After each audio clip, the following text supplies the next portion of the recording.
Hello everyone, and welcome to today's webinar, with being hosted by me, Tom Simons, for Social Finance. I can see that in a true to form with all good meetings, we still have some people who are due to join us, but who aren't quite with us. But I will start to introduce today's webinar, and I hope that you can all hear me clearly. I have got my questions panel up open, so if there are any issues with either the audio, you can't hear me, or you can't see the slides, if you could let me know by typing into the question panel, I will be able to see, and hopefully then I can do something to fix that. That would be very helpful indeed. Okay, so welcome to the webinar.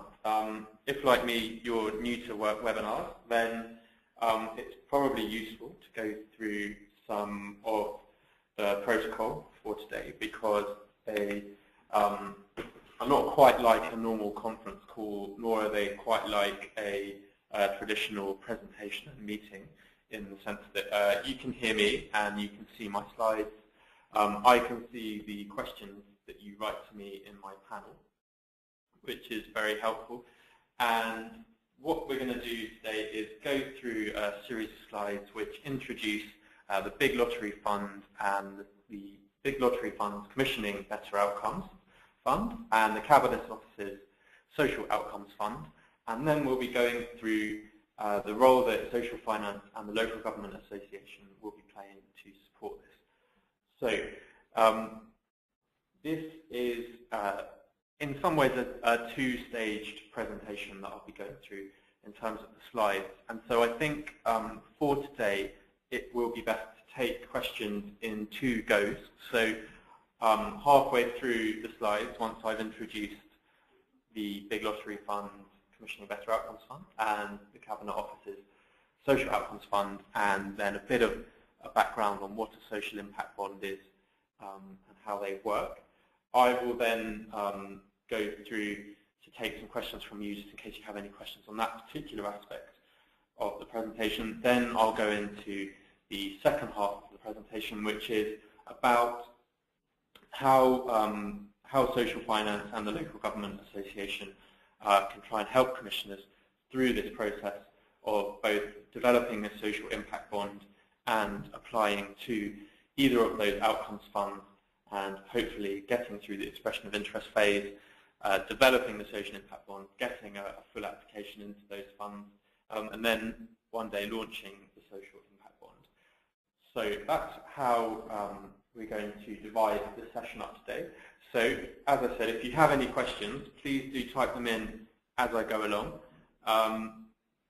And what I'll do is, once I get to the question break point, I will then look through and try and respond to as many as possible within the time. We have an hour, so I'll try and do sort of 15 minutes to 20 minutes on the first set of slides, then 10 minutes of questions, then another 15 to 20 minutes on the second set, and then some more questions at the end. To reassure you, we will be sending the slide packs out to all attendees, so please don't feel that you have to be furiously taking notes down on every slide that comes up, because then anything you see today on those slides, we will send you a copy of afterwards, so you have all the information that you see today on electronic copy post-webinar. So you can hopefully just listen in, type in any questions that have come to you. Very important rule with this is that there's no such thing as a stupid question.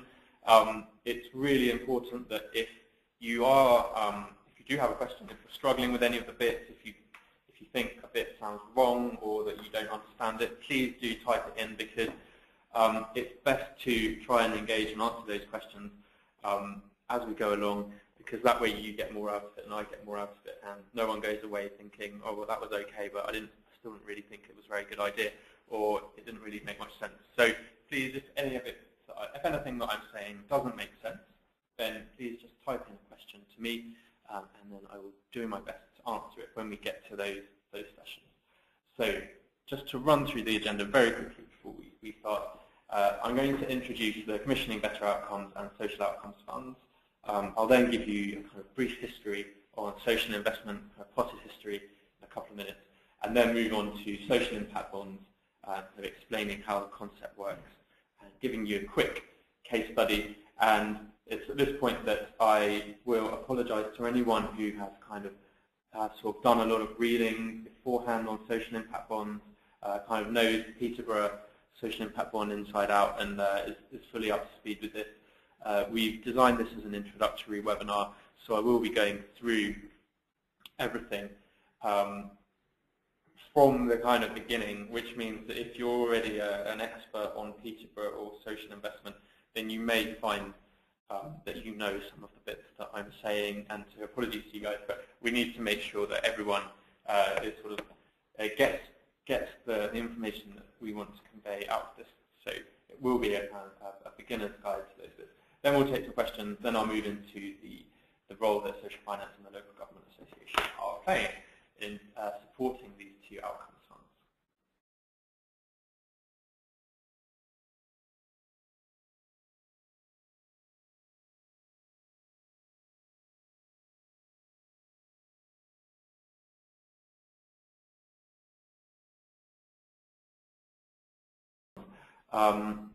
The Cabinet Office launched their Social Outcomes Fund towards the end of last year. The Big Lottery Fund launched their Commissioning Better Outcomes Fund earlier this year in July.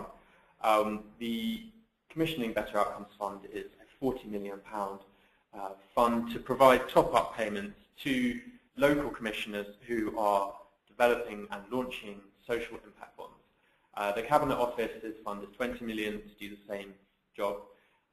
They have slightly different origins, in as much as the Cabinet Office came to this with the idea of creating an outcomes fund to make it easier for local commissioners to negotiate deals on social impact bonds with central government departments, whereas previously it was quite complicated to have to go to each department to try and get a contribution from them to locally generated savings. The Cabinet Office set up this outcomes fund to really take the pain out of that process and to try and make it easier to get a kind of local and central contribution to savings that are generated locally. The Big Lottery Fund have launched their fund to do the same thing, which is to provide top-up payments to commissioners who are developing social impact bonds. But theirs is much more about supporting local people to lead better lives and to make sure that where there is real social value in improving people's lives in a social impact bond, that they can contribute financially to that through their outcomes fund. So they come from slightly different origins, but they're there to do the same thing, really. And what that is to say that if a commissioner is launching a social impact bond, which will pay a certain amount of money for a particular outcome achieved, that both of these funds will contribute a percentage of that payment to the outcome, which is agreed in a kind of negotiation with the commissioner and with those two funds. So it's a top-up payment. The idea is that the funds can cover on roughly 20% of the outcomes payment, but it's up to a maximum of 40%, and the intention is that in aggregate it will probably work out that they're covering about 20% of outcomes payments. So the maximum, there's no minimum or maximum funding available. The average amount of funding is expected to be about 1 million, which works out about 20% of the outcomes funds. So if you imagine that as a commissioner you're paying the total payment for a particular outcome is £1, then through these funds that would be made up of 80p in the pound from the commissioner and 20p in the pound from either of those two outcomes funds. It's important to note that once an expression of interest has been accepted by these two funds, then the commissioners are eligible to apply for development grant funding, which is for between 10,000 and 150,000, which can be used to either procure external support or internal resources to help the development of a social impact bond. And I will go into a little bit more detail later about what that could be. In order to apply for the funds, there is a single two-stage application process, which begins with the expression of interest, which is the outline of your proposal, and ends with a full application, which is a detailed proposal, which will be based largely on the development and feasibility work that happens between those two application points. So those are the two funds. I'm conscious now that it's useful just to pull back a little bit, having introduced those funds, to make sure that we're all comfortable and up to speed with the social investment market and what social impact bonds do, and a case study of one that's worked. So to begin with the social investment market, really over the last 10 years it has, or 10 to 12 years, it has expanded quite rapidly, and has gone from a relatively immature market, if you will, to one that now is really taking a lot of focus and attention from central government, and has got dedicated organisations and resources in place to stimulate it. So social finance became involved in this in about 2007 when it was funded. Some of our staff have been involved in social investment for much longer. A few key developments along the way have been, for instance, the creation of Big Society Capital, which is the first wholesale social investment bank in the UK, and there's also been a few other key players join the market.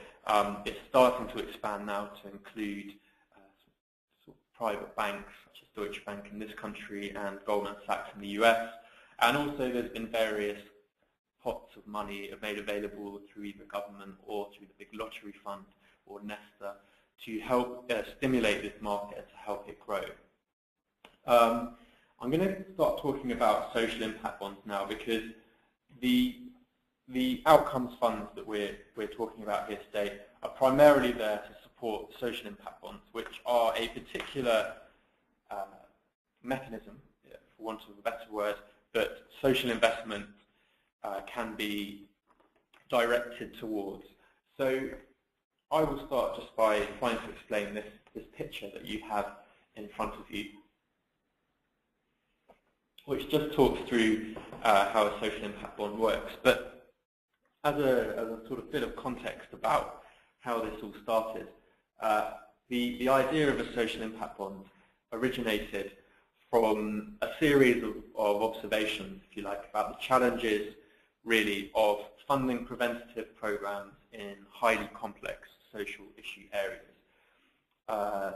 On the one hand, you had a lot of the organizations that were doing the best work, who were living with this hand-to-mouth existence of year-to-year grant funding that was not very sustainable, didn't enable them to focus enough attention, or as much attention as they would have liked, on delivering the services, and which didn't give them enough long-term financial stability. So you had all these organizations doing incredibly good things in incredibly difficult areas, but not really having any financial stability. So that was one observation. The second was that for public commissioners, it can be very difficult to divert money from existing programs that are already in place and that often maybe have a statutory basis, or which are just embedded and are totally necessary, and which couldn't easily be decommissioned. It's very difficult to direct funding from those to programs which focus more on preventing problems or demand management, and which sort of collectively there's a consensus that these are the right things to be doing, that by focusing on prevention we can secure better outcomes and also reduce the amount of public money that has to go into responding to crisis, but that it's very hard to direct the money to that. And so actually it would be quite useful if there was some kind of external investment that could be used to pay for these programs at the beginning, and to see and for that money to be repaid, but not just for the money to be repaid, but to be repaid if it worked. So I guess another risk that commissioners often identify is that a lot of investor-saved propositions sound like a really good idea, but often the savings don't materialize in the way that's hoped afterwards. And so the idea of a social impact bond is that you could bring in external investment, but where repaid if there is saving, and if there is no saving, if it doesn't work, then the commissioner has not lost out, and it's been a case of having to pay twice because you paid for prevention which hasn't worked, and then you have to pay to respond to the crisis. So that was the third observation. That's the second observation. The third one was that there is a pool of investors who are socially motivated and who would like to do more with their money to achieve social impact. So rather than having it tied up in equities, possibly funding a range of convert their money to causes that are going to have take the risk of it, which means that if it works, then they get their money back plus a return, and at the same time they know that a really good tangible benefit has been received by local people. Or if it doesn't work, then they put their money at risk and they lose their money. The commissioners don't pay for it, and so there was an observation that there was a market for these people, and if the right products could be found for them to invest in, then we would hopefully be able to tie together those three strands into one mechanism called a social impact bond. So the way that the social impact bond works is that usually a social issue area is identified, a particular problem, where we know that prevention would probably reduce costs to the public sector and would improve outcomes for people later on down the line.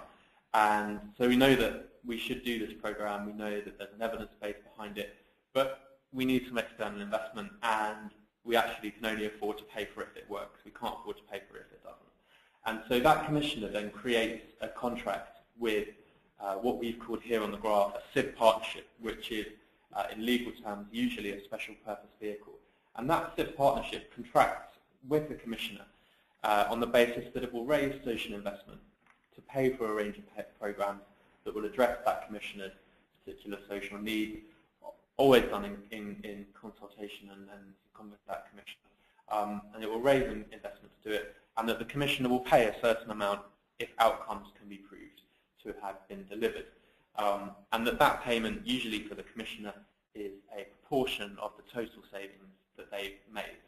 The SIV partnership then goes and finds some social investors who are interested in this area and who would like to invest in this particular program. So they commit to giving the upfront working capital on the basis that it will be returned if success is achieved at a certain rate of return. The SIV partnership can then go and contract with a number of service providers who, despite the outcomes-focused nature of the original contract, the service providers are then paid by activity through the SIV partnership. So the SIV providers are contracted to provide the intervention or a range of interventions, depending on what's been identified. They deliver those to the target population.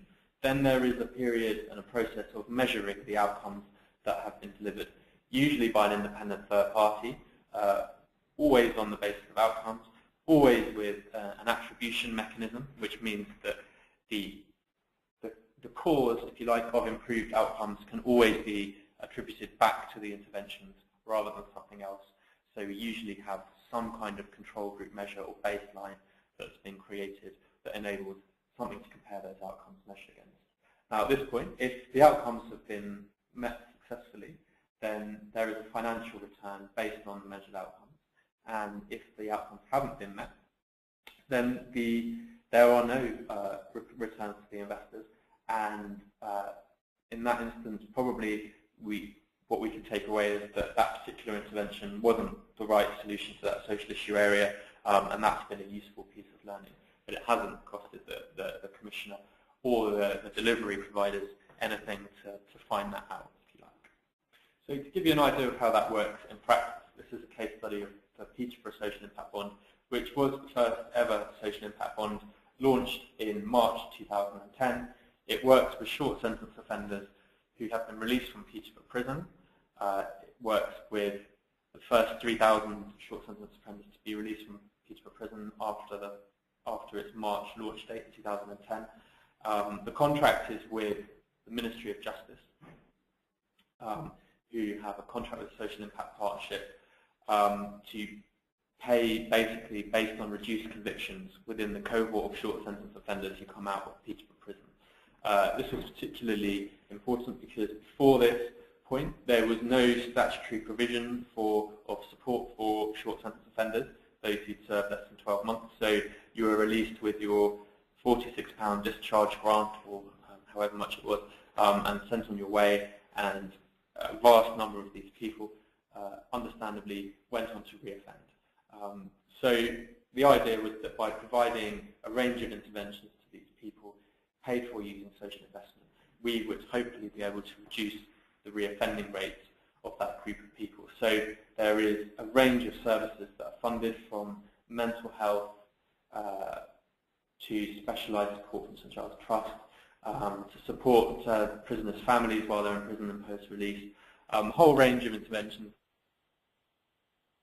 And the idea is we monitor that against the conviction rate of a control group. And so what we've done is that for every one ex-offender in the Peterborough Social Impact Bond, there are 10 ex-offenders who aren't getting the social impact bond but who are statistically matched to that one offender.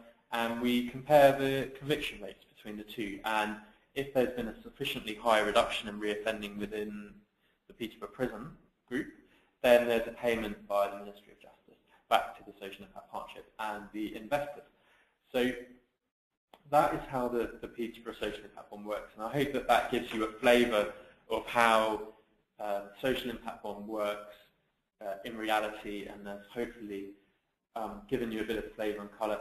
Some of you may have already known that before, but hopefully that has helped to explain. And so at this point, before I start moving on to what you can expect now that we have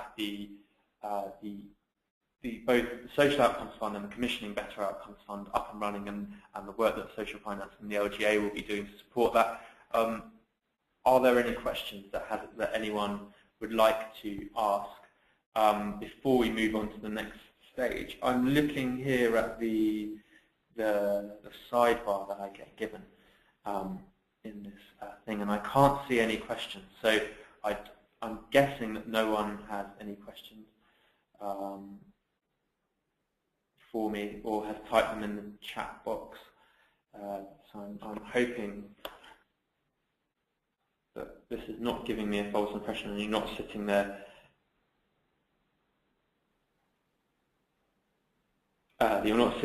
typing questions at me and wondering why on earth I'm not answering them. So just so that you're aware, no questions as far as I can see have come through, and so unless anyone has any questions that I'd like to type in the next 30 seconds to a minute, I will take that as evidence that we were all happy with what we've covered so far. Okay, great. So I've got a question that's come in.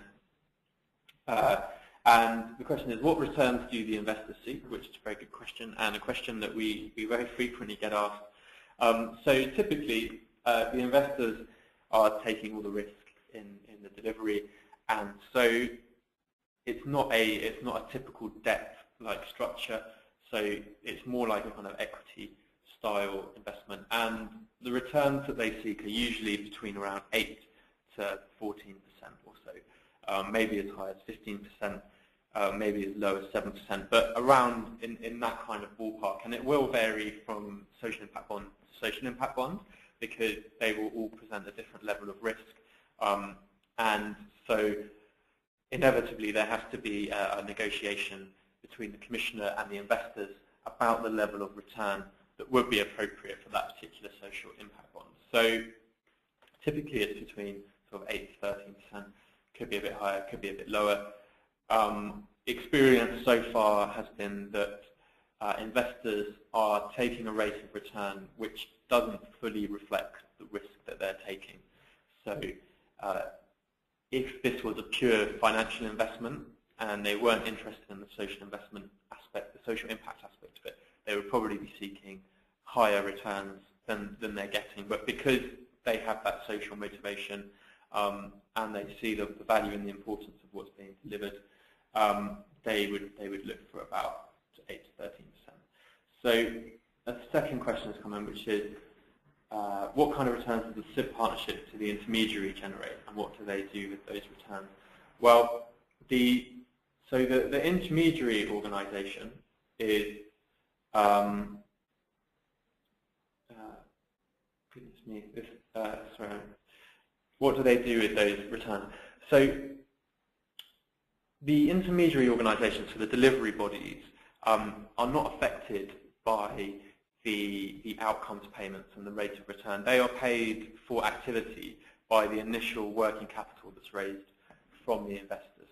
So to them, whether it's 5%, 20% return is irrelevant, because they get paid to deliver the service, and they are not on any kind of performance-related pay or payment by results contract themselves. So the intermediary organisation, the Social Impact Partnership, they also, that really is just paid to run. It's not, that again doesn't take any savings, sorry, doesn't take any returns in. So there may be some infrastructure that is needed to support the Social Impact Bond around measurement, data analysis, performance management of the contractors, and they would be paid again by activity, and they would not be paid. That the returns aspect of it would not be relevant to them. So that's the answer to that question. So we had what returns to investors see, which I think I've answered. What kind of returns does the partnership intermediary generate? Answered that one. Are the activities of the service providers in the Peterborough example distinct enough that there is no overlap in the activities they are paid for? Well, the social impact partnership, well, the Peterborough SIB has been designed to respond to the sort of multiple and complex needs of short-term offenders, and the idea is that we address them holistically through this range of interventions. The partnership itself is actually adaptable, and the idea behind these groupings of interventions is that they can change in response to what we see working and what we see not working. So, for instance, if it did become apparent that what we designed did have an element of duplication between the providers, then the impact partnership would be able to change and would be able to flex the provision of activity that was happening in response to that. So the intention was, when it was designed, was that there would be no duplication. As far as I'm aware, there hasn't been any duplication. But should it be found that there was duplication, then because we're using real-time data and we have an adaptive system, then it would be possible to change the program in light of what was working and what wasn't working. So the next question is, just to clarify, is 80 to 14% each year or over the lifetime of the SIB? Presumably the working capital is also returned at the end of the SIB. Yes, so if it's worked, then the investors would get their working capital back plus an 8 to 14% return over the lifetime of the social impact bond. Okay, I hope that has answered that set of questions. It's not a problem if you've got more questions that you'd like to ask at the end, because we'll have another session to take questions once I've gone through the rest of the slide pack.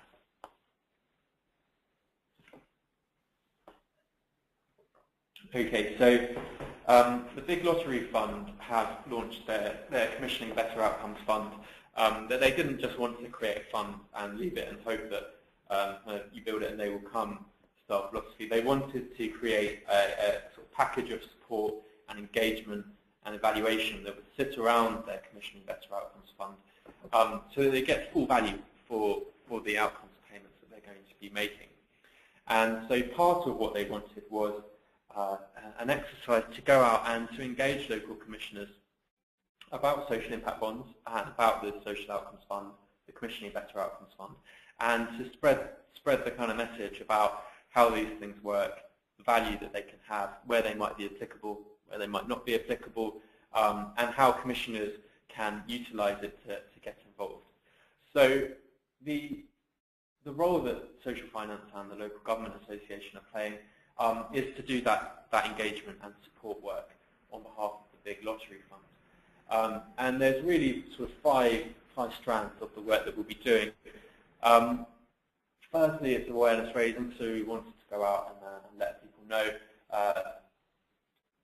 We probably seeing a few articles and blogs in the press and in the sort of trade press, local press, and the mainstream, mail shots, etc. Targeted engagement, well, this is part of that, which is webinars. We wanted this first one to just really introduce the funds and to what we'll be doing, and later webinars will be going through the through sort of certain specific specialised aspects of social impact bonds in more detail, but we'll also be running a series of workshops around the country and a few other events with the local government association and their various programmes to help. At each workshop there's a one-to-one surgery, so that following the workshop you can have a 15-minute sort of chat session with someone from social finance to talk about anything that you're doing locally that you want a bit more guidance on.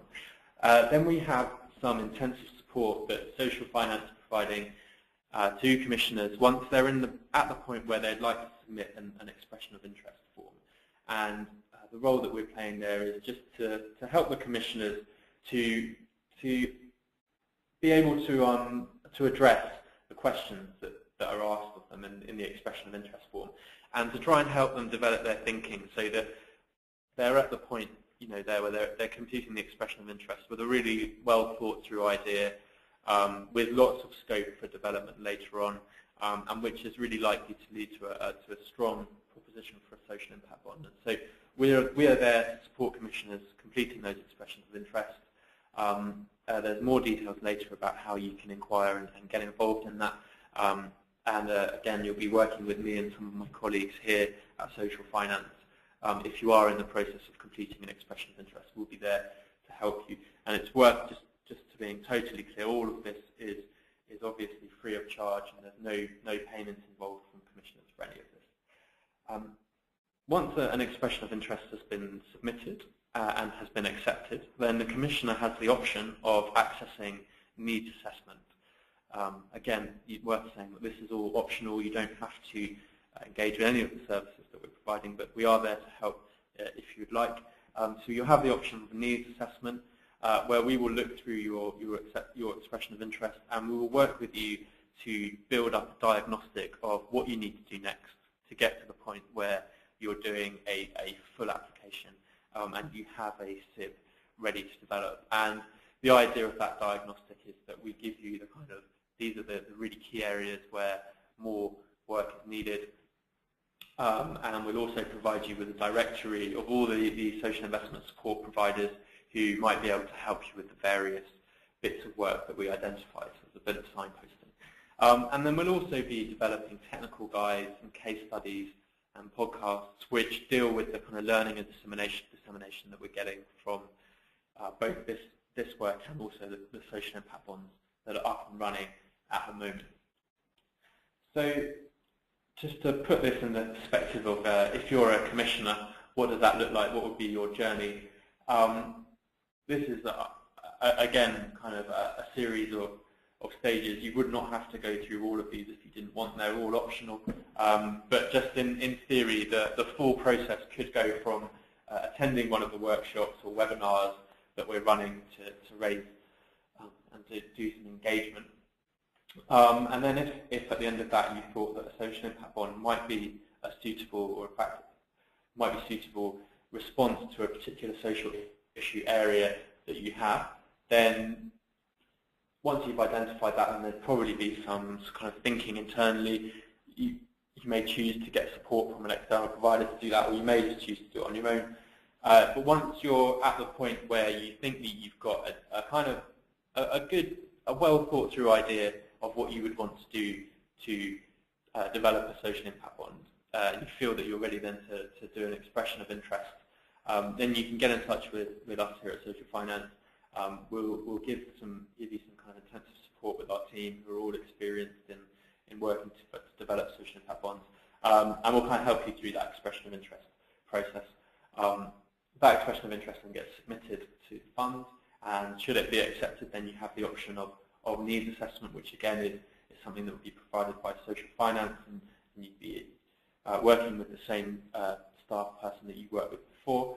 At that point, you then have the option of applying for that development grant funding. So, as I mentioned earlier, it's between 10 to 150,000 and you can apply for it. The NEEDS assessment should give you a good diagnostic of how that could be used and what you would need to spend that money on. You might choose to use it to internally or to commission or to procure an external support provider to do that. You use that development grant to develop your full social impact bond proposal.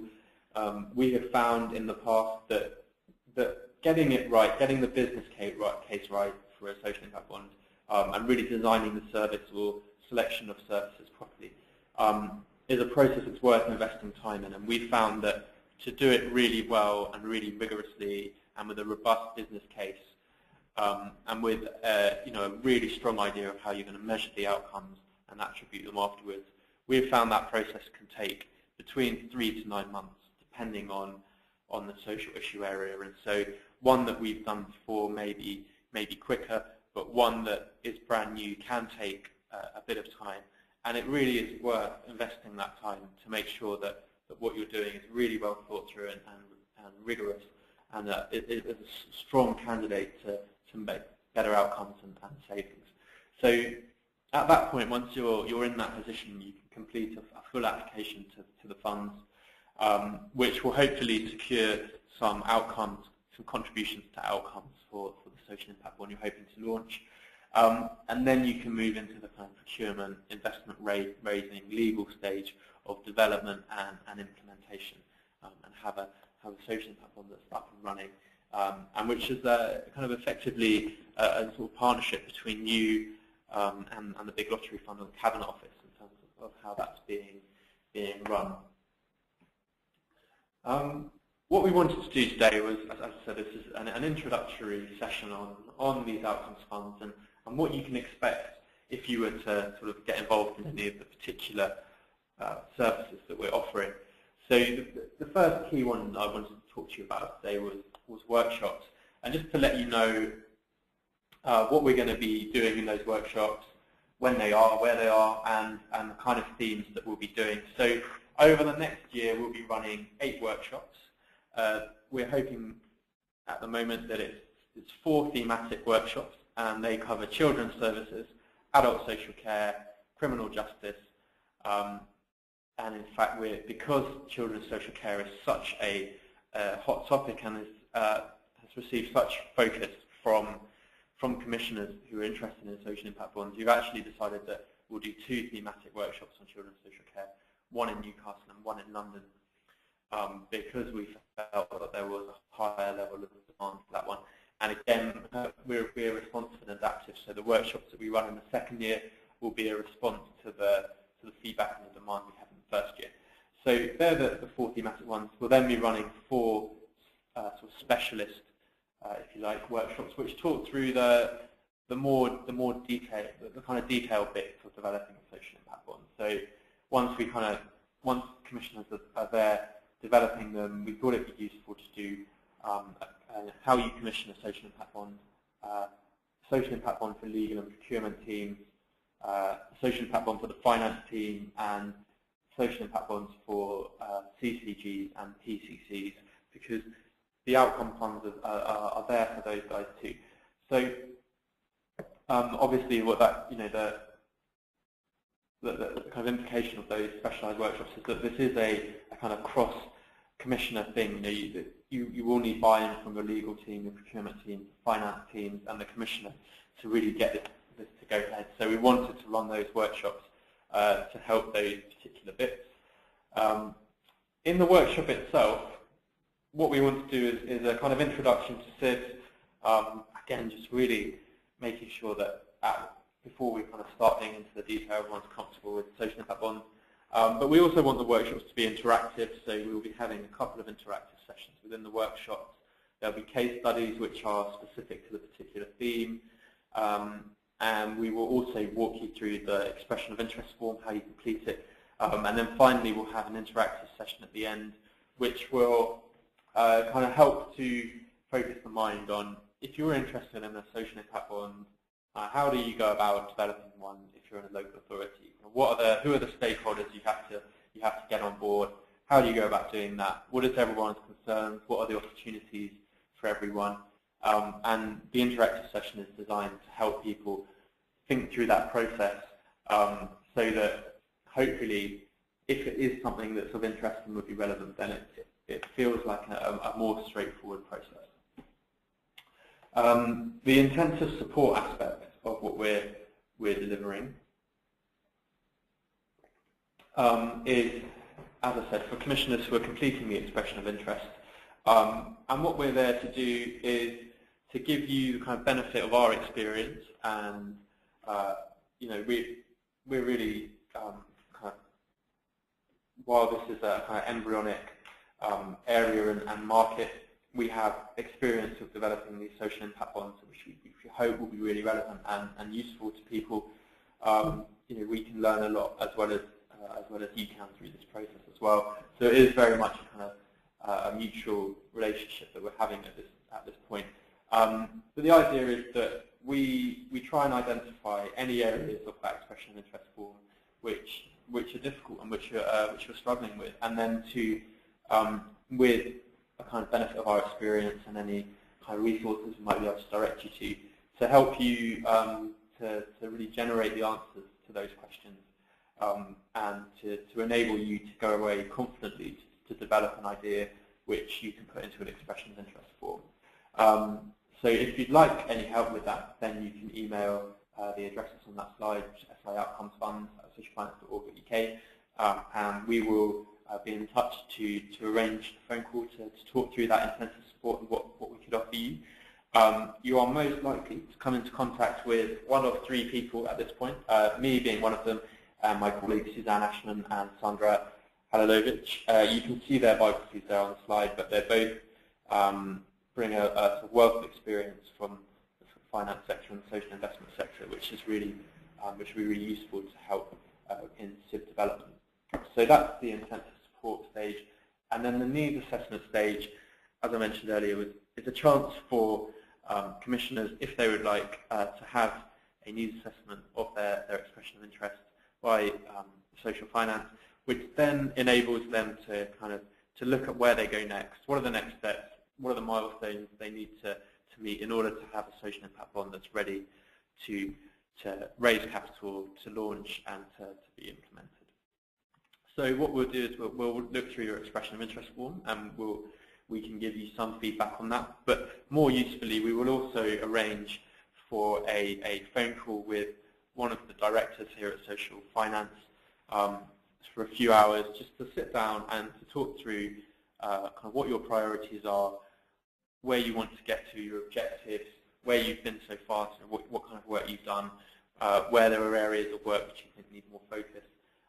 And we can then provide you with that diagnostic of what to do next. We will most likely focus on these 6 areas, but possibly other areas. So we'll look at kind of data and analysis, particularly around the cohort or the population identification who you want to work with, and the current costs of provision. So how you look at the financial flows and work out really what's costing you the money and where it can be redirected. We'll look at the financial modelling side, so look at whether you've got a financial model, whether that's something that you'd like more support with, the kind of state that your model might be in, how you approach the procurement and commissioning, stakeholder engagement, which can be very, very, it's a really important part often of the social impact bond, particularly when it's one that's co-commissioned locally. For instance, it might be one co-commissioned by a CCG and a local authority.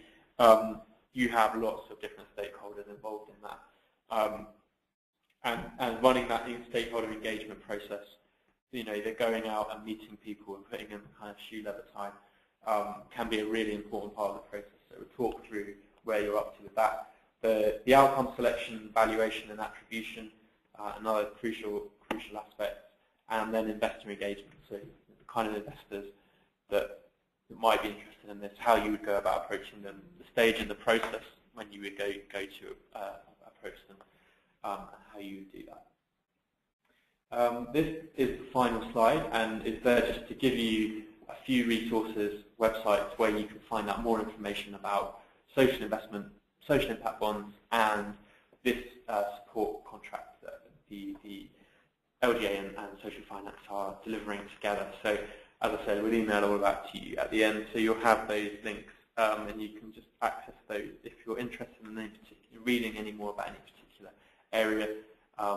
Please do get in touch with me through the Social Outcomes Fund email address that was on the previous slides if you do have any specific questions that you'd just like me to answer. Very happy to respond to those.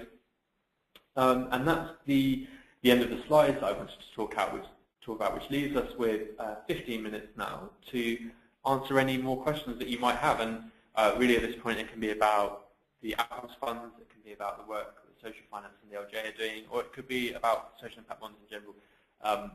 But whatever you'd be interested in finding out more about, please do just fire away, and I'll try and do my best to respond to them. So just to reassure you, the slides from this webinar will be available, will be circulated to all participants at the end. So that's just to reassure you of that. That will happen.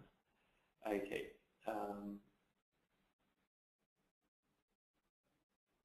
Okay, let's see if there's any more. So we had one earlier which was about working capital. Yes, the working capital is also returned at the end if it works. So we've done that one. You mentioned that there is one application for both outcomes funds. If the outcome achieved, valuation of the outcomes achieved. Sorry, I'm just trying to work out why I can only see a tiny amount of the question that's coming in at any one time. So apologies for this. Okay, so the question is the social return on investment methodology used to assist the valuation of the outcomes achieved in SIBs? It can be. Typically, we wouldn't.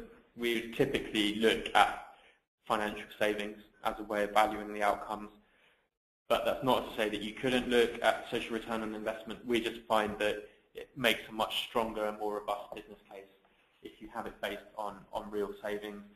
Again, possibly something to explore with these outcomes funds is whether or not there is social value which cannot be monetized, but which is really, really important and which is worth contributing an outcomes fund payment to, would be something that would be possible to explore with the outcomes funds. I have to apologize if I've missed anyone's questions. As I said, the format that is given to me is slightly awkward to use, and so I think I'm going to try and do something else to work on this.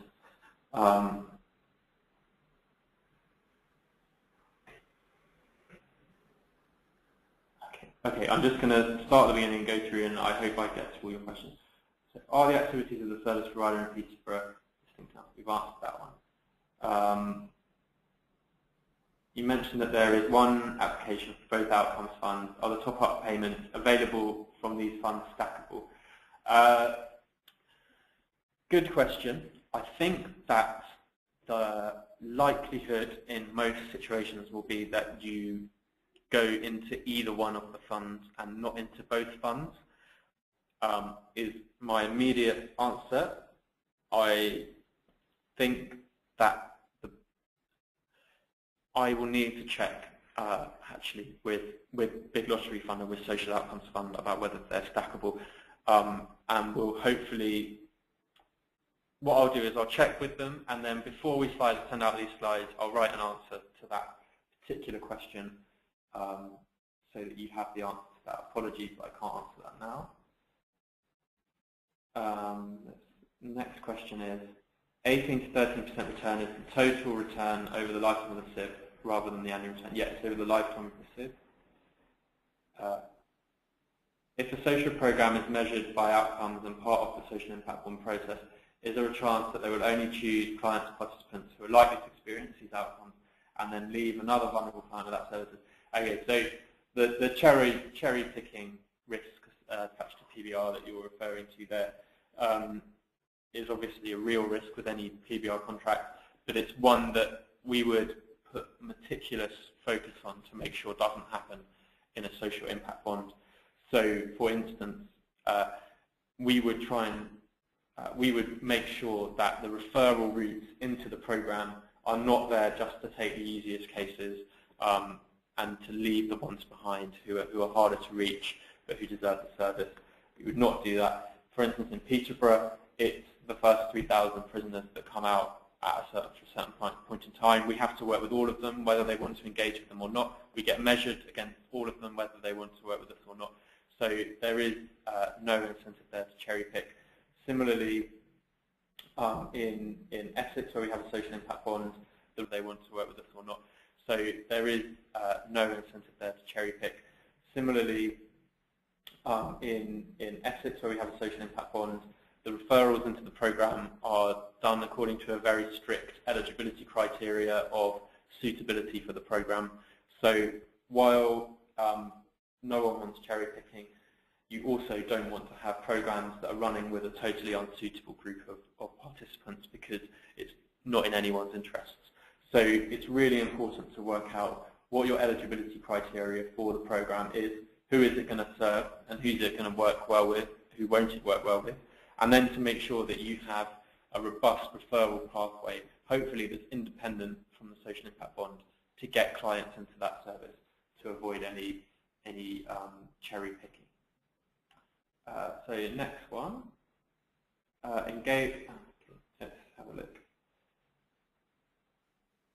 Is the social return on investment methodology used? I've answered that one. What other PBR models exist in addition to SIBS? Well, there's a lot of PBR models. I think that, I'm here today to talk about social impact bond models. There are other models out there. I will try and find some links for you to put on the slide so that you can explore that later in your own time. Sorry, I'm not going to be able to go into the other PBR models that would be suitable today. So, could you expand a little on how to engage the stakeholders, particularly how to increase community involvement?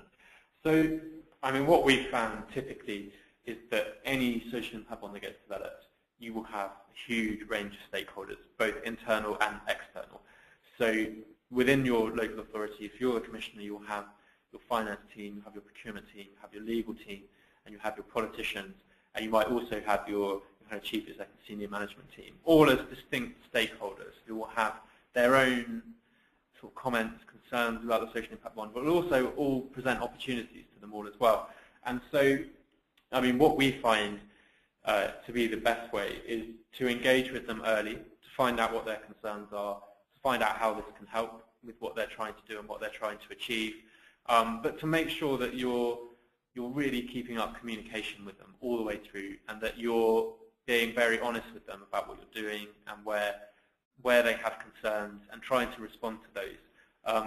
It's absolutely essential that really from the very outset that you have them on board.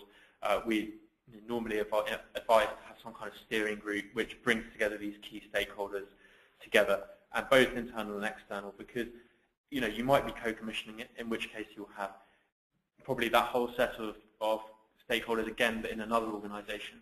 You will have your provider community, kind of local or national, the kind of people that you would want to deliver the programs. And you might also have the population as well that you're trying to reach. And so really, this is an area where you can't scrimp and save on the resource that you put into it. It's probably the most important bit. It's not to say the other bits aren't important, but it is essential. And what we found has worked in the past is just to engage them early, to communicate with them, to really listen to their concerns and to respond to them, and to make sure that they feel like they own the process. I know that this is none of this stuff is distinct to social impact bonds, but that's what we found to have worked in the past. And to really look at what it is that you're doing, what it is that you're proposing to do with a social impact bond, and to look at what the opportunities are for all those stakeholders, to look at how it makes their life easy, to how it makes their life easier, or to how it assists them with the particular job that they're doing. So I would say that those are particularly important areas. And I think that what I would hope through the work that we're doing with this is that through the case studies and the technical guides, we will be able to provide more information as we go along about how you effectively engage with your stakeholders. Okay, next question. So let me just see. I'm going to have to apologise if we don't have time to answer all of these questions. With service providers, have you found willingness to bring in new interventions, or has SIB funding working capital been used for pre-existing program expansion? A little bit of both, I would say. In Peterborough, most of those services were operating beforehand, probably not with the same coverage that they do now, and particularly not all together in the same collective. But they were probably all up and running in Essex. We have implemented a totally new intervention there. It's multi-systemic therapy. They were never running that before, and so that's a totally new intervention. In other places, it's more a combination of the two. It might be saying, what do you currently deliver? What is kind of best practice for achieving these particular outcomes? What does the evidence base say about how you get to these outcomes? And then looking at how you mould that an existing service to do that. So I'd say it's a bit of both, but the provider community, is, I'm sure you're all aware, is usually very keen to look at new areas. And one of the things that Social Impact Bond can do is experiment a little bit. It's a way of testing out innovation, because what you're doing is saying, if we work differently, is it going to work? And we'll only pay if it does work. So it can be, that's one of its primary advantages. Okay, so next question. After the intermediaries are contracted to facilitate the SIB, is there any cost savings to the government in the implementation of the SIB? Well, it's up to the commissioner who is doing it. Usually, I would expect that a commissioner would only really proceed with the social impact bond if, at the end of all of it, after it's worked and they've made their outcome payments and the intermediary has done all its work and the providers have delivered all the programs, that they are left with a saving at the end of it, which is a saving that they think is worthwhile for going through that process. So it's up to them, but as a commissioner, you may decide that what you want is that you have a particular outcome, it's worth a certain amount to you, whether that's in the form of the savings it generates, just because you think that outcome is sufficiently valuable to be worth that much. And so you would commit to paying that much for that outcome. And so it doesn't always have to be about savings, but in the current climate, I would expect that most commissioners would expect to be left with a saving at the end of it. Okay, next question. Okay, so I did that one on expanding on the how to engage commissioners, which is the last of the questions, which is very neat in terms of the timing, because we are coming up to the end of the process, at the end of the session. So really just a point for me to say thank you very much, everyone, for taking part in this. I hope it's been useful. You will be receiving all of the slides that you've seen today, plus I will make a note to put in a link about other PBR models, and I believe there was another question about whether or not the outcomes payments can be stackable. I will try and answer those and put those in the slides so that when you do receive them, either today or tomorrow, that you have the answers to those questions.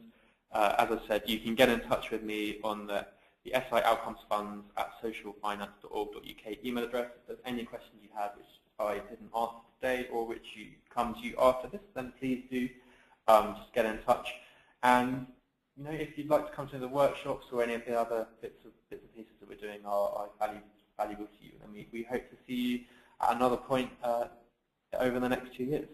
So thank you very much. I hope it was useful. The recording of this will be on our website within the next week as well, if you want to tune in again. Other than that, that's it from me. So thank you very much, everyone.